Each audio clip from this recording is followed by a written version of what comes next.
When did you first realize your child was different?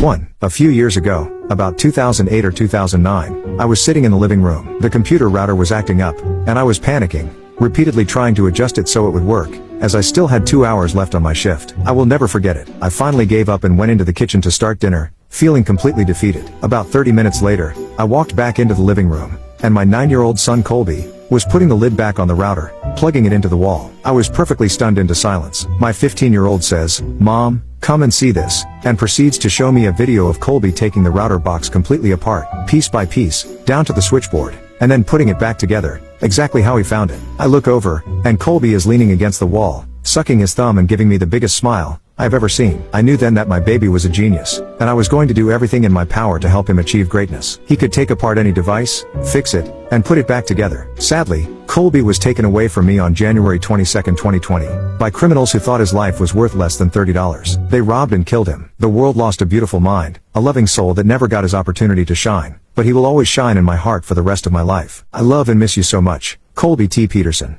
2. I was picking up my 4-year-old from preschool. The teacher called me over with a whisper and I thought, we walk into the classroom as she's saying something about playing with clay during reading time. I'm preparing myself for whatever when we arrive at the table where my daughter was sitting, alone. Before I could ask what the problem was, she pointed to a clay sculpture of a pair of scissors in the open position, precisely detailed with a screw head, tapered blades, virtually indistinguishable from the real thing except for the color. The teacher, with awe in her voice, said my daughter had made it from memory. I told her she always does that. Is it okay? She loves clay. The teacher shook her head, telling me in all her years, she's never encountered anyone who could do that, let alone a 4-year-old. 30 years later, she's an artist, to no one's surprise. 3. When my daughter was 4 we sat coloring together. Each had a coloring book, and we were happily enjoying our father-daughter time. Until that day she colored as you would expect a child to do, casually making crayon strokes and rough approximation to the outline on the page. Coloring inside the lines was obviously not in her thought process. Suddenly she stopped her own efforts and stared at my handiwork. I continued to chat and color, but noticed the long stare. After a full minute, I put down my crayon and asked if something was wrong. Without a word, she flipped the page on her coloring book and began a new picture. From that day on, she strove never to go outside the lines. Without a word from anyone, she grasped that there was a technique to her art. By the 2nd grade,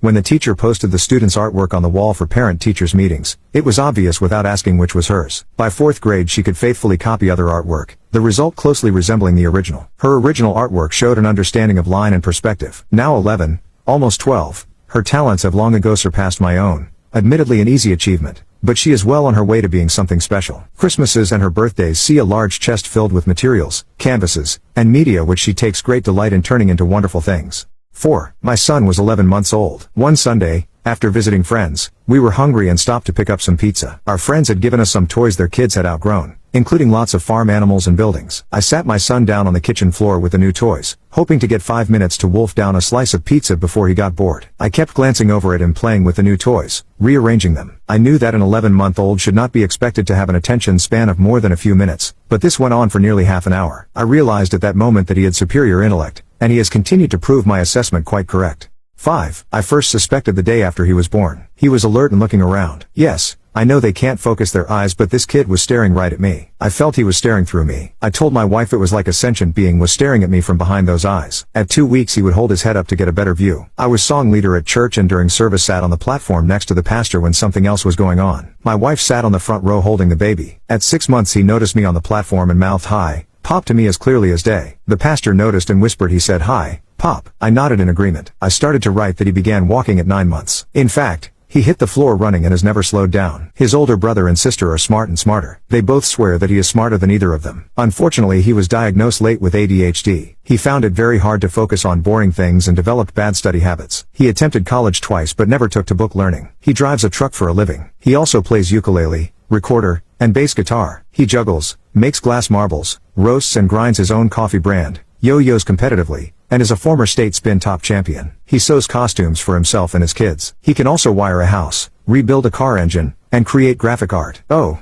and he is 6 feet 4 inches, 9 meters, tall and 240 pounds, 108 kilograms, of solid muscle. Best of all, he is still my sweet, tender-hearted, little boy. 6. 3 minutes after my daughter was born, My husband was talking to her from across the room as the doctor was fixing me up, and that baby lifted her head up off of the bassinet and found him. The nurse laughed a little and called her a daddy's girl. She did the same thing the next day as my mother was holding her. Her daddy said something and that little head popped right up. She held it upright for a good 25 to 30 seconds, just intently focused on him. It was absolutely amazing to see. My family couldn't believe it. At the age of 3 months, she very clearly said her first word, "Daddy." No dada for this kid. By her first birthday, she was speaking in, mostly, clear sentences. By the age of 3, she had taught herself to read. We could go in a bookstore or library and she would grab a book we had never read and she would go to town with it. For her 5th birthday she asked for a dictionary, and then sat down and started reading it out loud, right in the middle of her party. In 1st grade they tested her at an 8th grade reading level. By 3rd they had stopped testing her reading, as she was by that point at a college level. Early gifted and talented admission in her school. We decided not to skip grades, though it was brought up,